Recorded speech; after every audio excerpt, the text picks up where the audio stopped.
To add a button in Webflow, start by searching for Webflow in your web browser and clicking on the first option, webflow.com. Log into your account by filling out the email and password fields, and you will gain access to your dashboard, which displays all sites, tutorials, and general information. Select All Sites and choose the site where you want to add the button.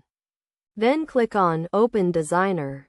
In the Designer, navigate to the Add Elements section, which includes Pages, Navigator, and other options. Click on Add Elements and scroll down to the Basic section, where you will find a range of elements, including div block, list item, link block, and button. Click on Button to add it to your site.